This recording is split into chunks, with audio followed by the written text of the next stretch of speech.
So we are looking at lecture number 4. Okay.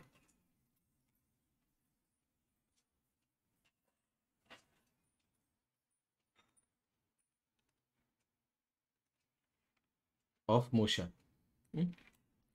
तो last lecture में हमने किया था क्वेश्चन नंबर 18. अभी देखते हैं question number 19. The length of a minute hand of a clock is 5 centimetres. तो वो जो सर्कल बनाएगा वो सर्कल का रेडियस कितना है? 5 सेंटीमीटर्स. मिनट हैंड है तो कितना टाइम लेगा वो? Time for one complete rotation और रिवॉल्यूशन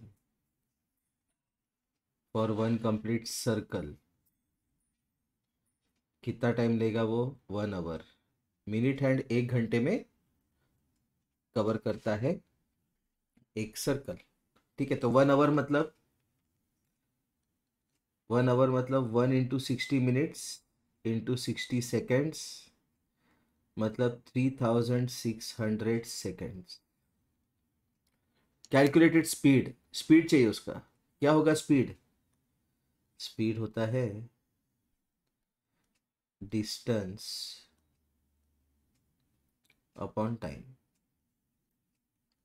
तो 1 घंटे में कितना डिस्टेंस कवर करता है वो? 2 pi r. 2 pi r upon time कितना है? 3600. तो 2 पाई आर मतलब 2 into pi into r upon 3600. 5 2 10. 3.14 upon ये 10 जो है ये 3600 का एक जीरो खाएगा. तो आंसर है 3.14 अपॉन 360. 3.14 अपॉन 360. तो इसको हम लिखते हैं 314 इंटू 1/100. 3.14 है. देखो इसको ऐसे करते हैं सॉल्व. 3.14 इंटू 1/360. तो ये होगा 314/100 इंटू 1/36 इंटू 10. तो ये बना 314/36 इंटू 1/1000. 218 जा 2157 जा. तो 7 + 6 13 और ये 8 + 1 9. तो इसको 156 कर देते हैं. 156/18. ठीक है, इससे क्या होगा? ये 3 से डिवाइड होगा. 6 से भी हो रहा है. 6 3 ज़ा 18. 6 2 ज़ा 12. 36. 6 6 ज़ा 36. 3 8 ज़ा 24. 8.66. तो ये 8.66/1000 मतलब 0.00 1 2 3 0 0 866 मीटर पर सेकेंड है मेरा स्पीड. किसका स्पीड? मिनट हैंड का स्पीड. ठीक है, नेक्स्ट. ये था क्वेश्चन नंबर 19. अब देखते हैं question number 20. Okay, let's look at question number 20. मेरे को बहुत मजा आता है ये क्वेश्चन सॉल्व करने में. A car start from rest. कितना है u? 0 metre per second. And moves along x axis with constant acceleration 5 metre per second square. A कितना है इसका? 5 metre per second square for 8 seconds. Time कितना है? 8 seconds. It then continues with constant velocity. What distance will the car cover in 12 seconds since it started from rest? मतलब ये देखो इसका कैसा है अभी. ये कार शुरू किया यहां से, समझ लो यहां से शुरू किया उसने. एक पर्टिकुलर डिस्टेंस मूव किया उसने 8 सेकंड में, और उसके बाद 4 सेकंड और मूव किया, ये वाला जो 8 सेकंड का मोशन था ये एक्सीलरेटेड मोशन था। ये बहुत इंपॉर्टेंट क्वेश्चन है, ये एक्सीलरेटेड मोशन था। लेकिन ये आखिर का 4 सेकंड का जो मोशन है ये मोशन था with uniform velocity. Uniform velocity मतलब नो एक्सीलरेशन।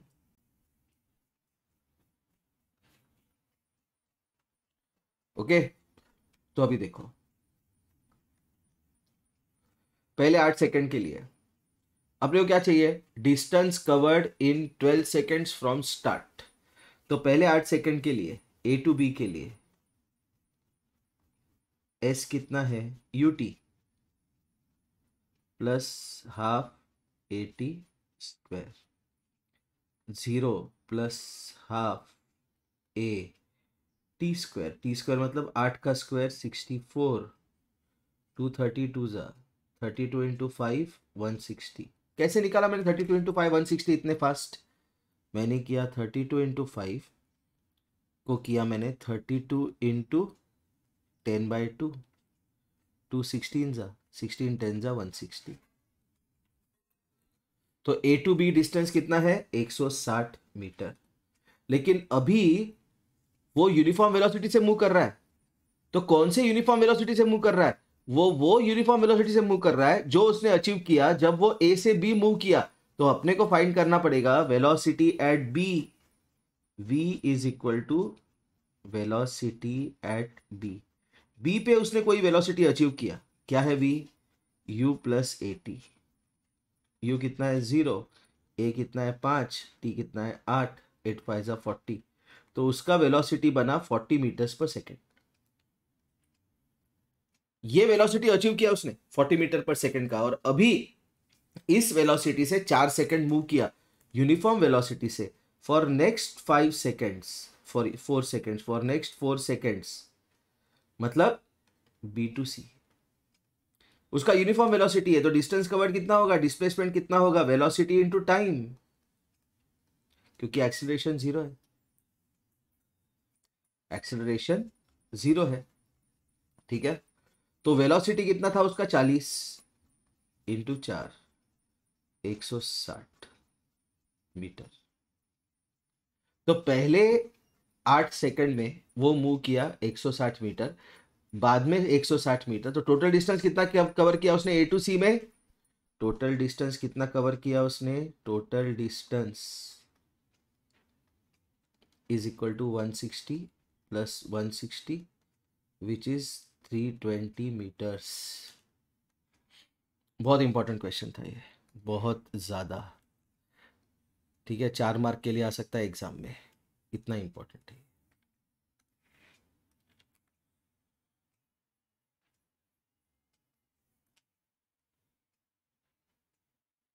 ट्वेंटी फर्स्ट देखते हैं अभी।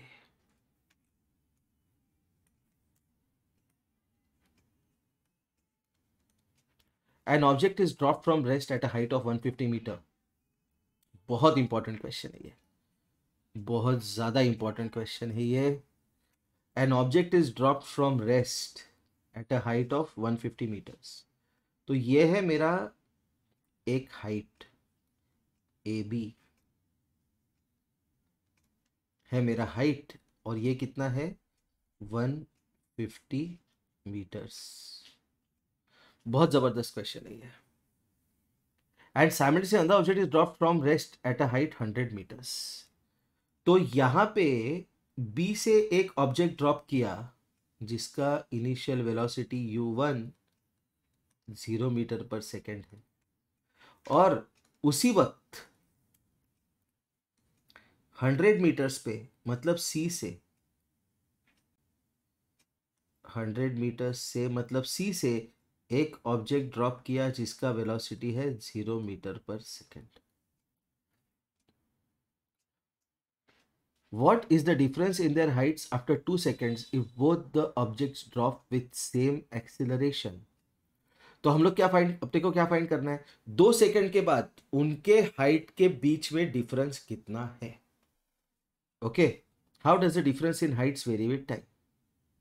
ओके, वेरी विद टाइम मतलब वेरी मतलब चेंज, कैसे चेंज होता है with time, how does it change with time. Okay, अभी देखो, जब नीचे मूव कर रहा है, तो पहले वाले के लिए फॉर बी 2 सेकेंड्स में डिस्टेंस कितना कवर करेगा, s is equal to u t plus half a t square. लेकिन a जो है, जब वर्टिकल मोशन होता है तो वर्टिकल मोशन में, for vertical motion a is always minus 9.8 metre per second square या फिर -10 मीटर पर सेकेंड स्क्वायर. क्यों? क्योंकि वर्टिकल मोशन के लिए a क्या होता है, एक्सीलरेशन ड्यू टू ग्रेविटी. तो u1 कितना है, 0 प्लस हाफ, a कितना है, -9.8. इस केस में हम -9.8 की जगह 10 ले लेते हैं, राउंड फिगर, -9.8 और -10 मीटर पर सेकेंड स्क्वायर. तो इसको ले लेते हैं -10 और टाइम कितना है 2, 2 का स्क्वायर 4, 2 2 जा.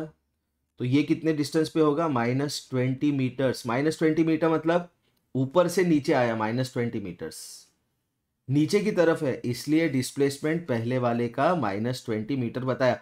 मतलब ये कहाँ पे होगा, आफ्टर 2 सेकेंड्स. बी कहाँ पे होगा, बी होगा आफ्टर 2 सेकेंड्स. बी होगा 20 मीटर नीचे, मतलब नीचे से 130 मीटर. बी होगा 130 मीटर नीचे से. ठीक है, अभी सी की स्टोरी देखते हैं. और सी,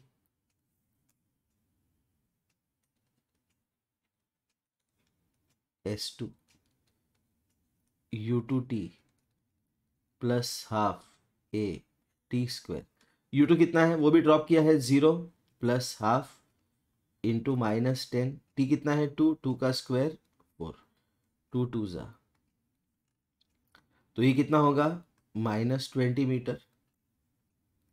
लेकिन ये 100 से ड्रॉप किया, ये 100 से ड्रॉप किया, तो -20 मीटर नीचे आया, मतलब कहाँ पे आया, सी 80 मीटर पे. अभी स्टार्टिंग में दोनों के बीच में डिस्टेंस कितना था, 150 मीटर्स. क्यों, ये 150 पे था बी और सी 100 पे था, तो डिफरेंस कितना था, 50. 2 सेकंड के बाद डिफरेंस कितना है, 50. कितने भी सेकंड के बाद दोनों के बीच में डिस्टेंस होगा 50. So how does the distance between them, difference in heights vary with time, it is constant. Difference in Heights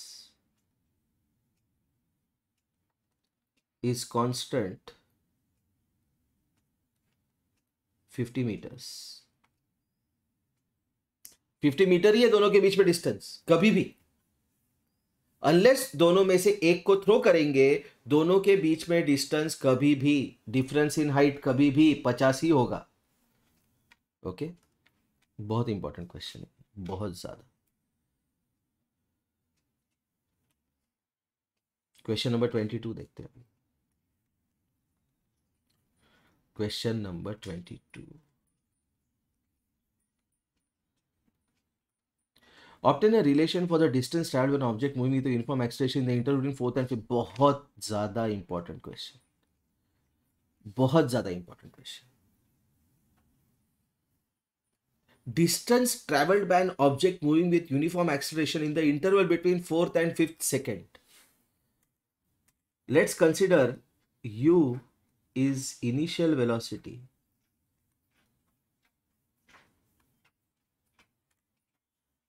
Okay, t1 या t5 लेते हैं 5 seconds.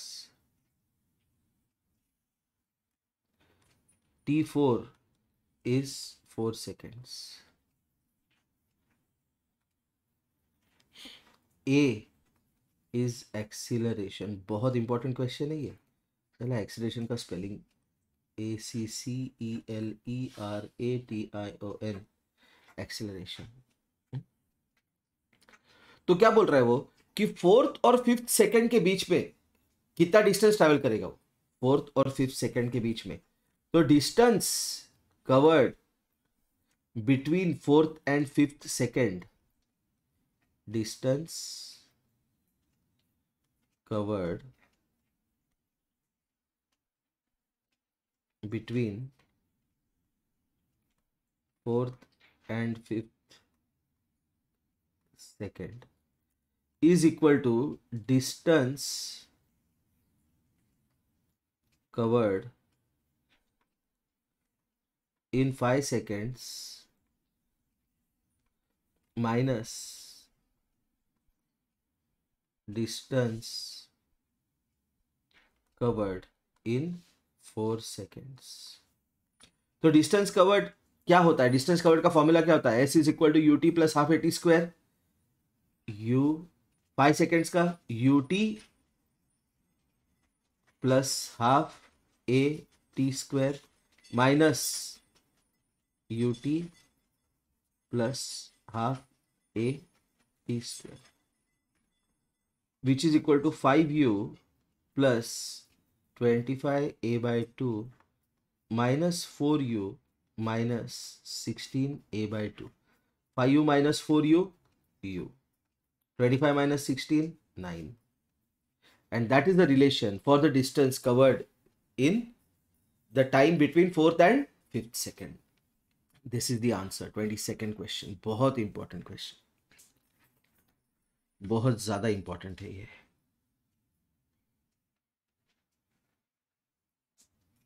Okay, let's look at question number 23।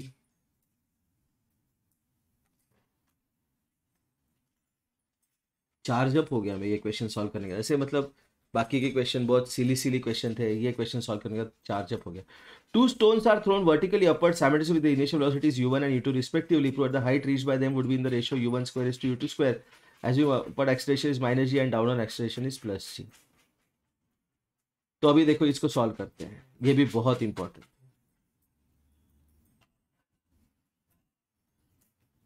Two stones are thrown vertically upward simultaneously with their initial velocities u1 and u2, but the height reached by them. Stone 1,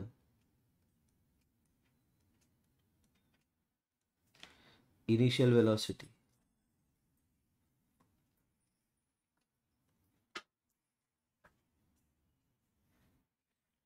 ऐसा table बनाते हैं। Stone 1, Stone 2, initial velocity u1 इसका u2। Okay, height reached by them, height reached by them मतलब कहां तक जाएगा वो, तो h मैक्स, मैक्सिमम हाइट,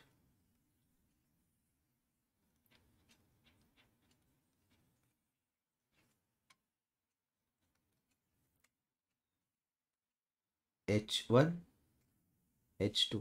क्या होता है मैक्सिमम हाइट पे, final velocity 0।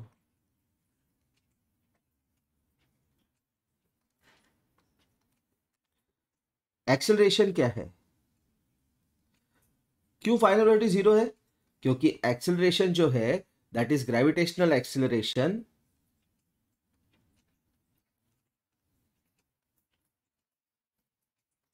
And it is minus g, क्यों, it is in the vertically downward direction.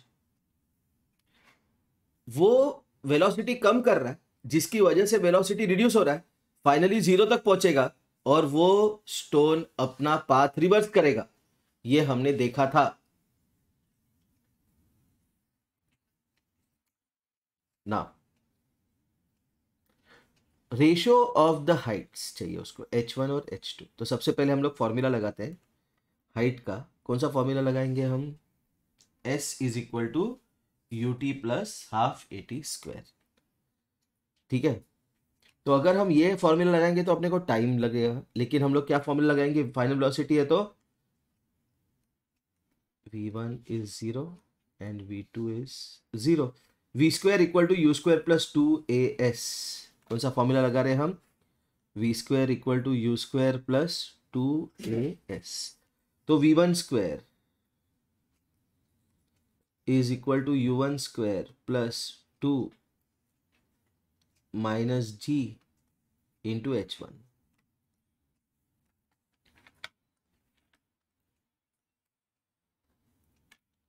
So v1 कितना है उसका 0, u1 स्क्वायर माइनस 2gh1। तो 2gh1 क्या हुआ मेरा, 2gh1 क्या हुआ u1 स्क्वायर। तो h1 क्या है मेरा u1 square upon 2g।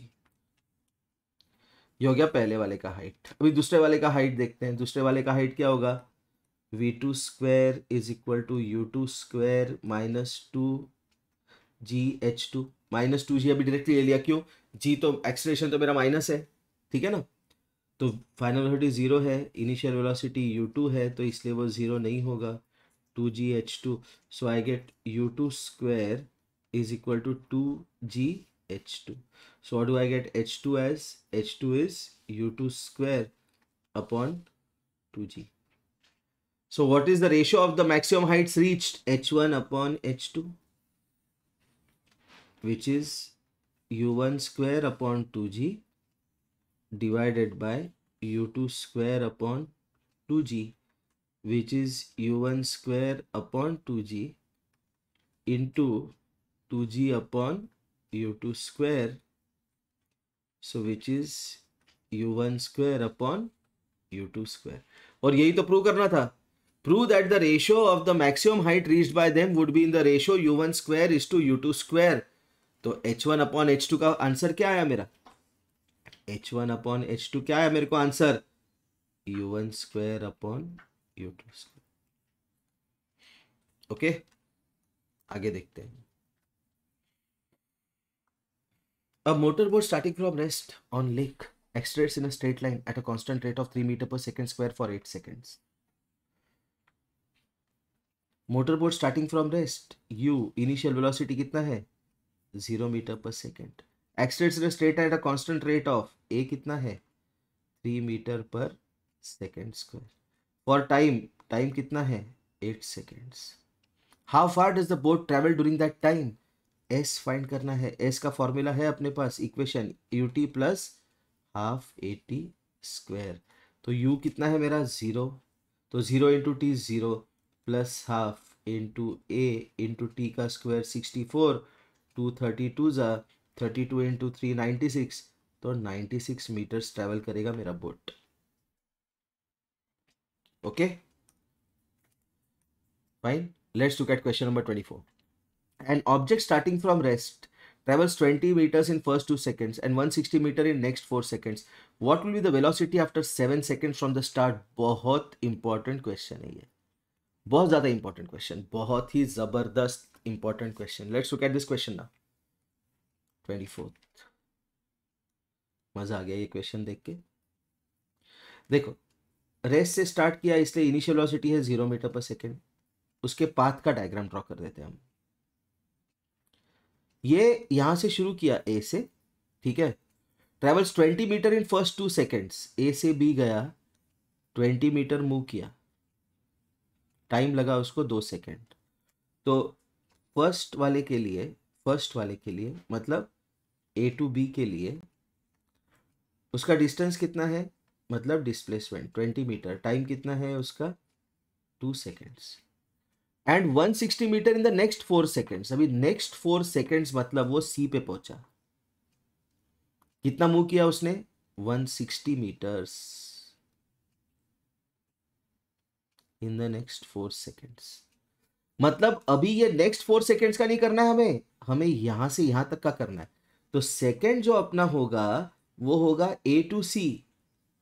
A to सी में डिस्प्लेसमेंट कितना है S1, कितना है 180 मीटर्स, और टाइम कितना है T1 6 सेकेंड। स्टार्ट से ही कंसिडर करना, ये ट्रिक है इस क्वेश्चन का। ओके, तो अपने पास क्या है? अपने पास माँ है मेरे पास माँ है। तो पहला वाला देखते हैं, फर्स्ट वाला देखते हैं हम।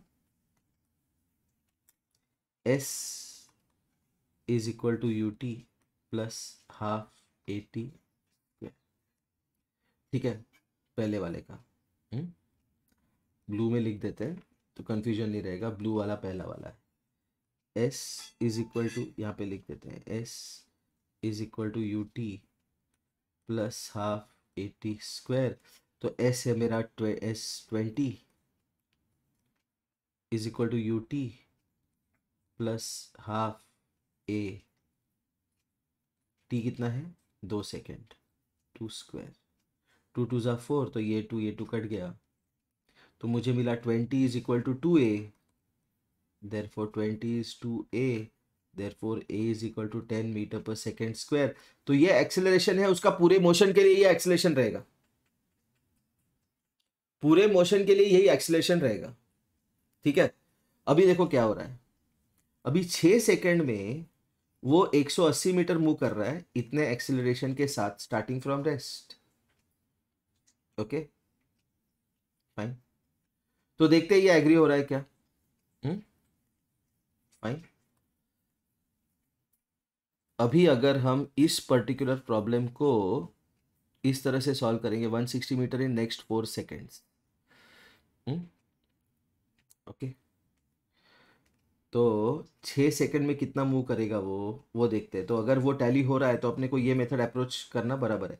अगर 180 मीटर मूव कर रहा है, 0 प्लस हाफ, एक्सलेशन कितना है मेरे को 10 इंटू 6 6 ज़ा 36, 218 ज़ा 180 बराबर। तो ये अपना एनालिसिस बराबर है, ऐसे ही करना है इसको सॉल्व। लेकिन अपने को फाइंड क्या करना है, अपने को फाइंड करना है उसका velocity after 7 seconds from start, velocity after 7 seconds from start. तो इनिशियल वेलोसिटी कितना है 0 मीटर्स पर सेकेंड, फाइनल वेलोसिटी कितना है v7 पता नहीं मेरे को, टाइम कितना है 7 सेकेंड्स, t7 है 7 सेकेंड्स, और एक्सेलरेशन तो मिल गया अपने को 10 मीटर पर सेकेंड स्क्वायर। तो ये सेकेंड पार्ट था, ये एक्स्ट्रा डेटा था, इसका कुछ मतलब ही नहीं था। ठीक है, now let's see, we have to find the velocity 7 seconds from start, v is equal to u plus a into t which is 70 metre per second. बहुत इंपॉर्टेंट, बहुत अच्छा, बहुत खास प्रॉब्लम है ये। ओके, तो यहाँ पे स्टॉप करते हैं लेक्चर।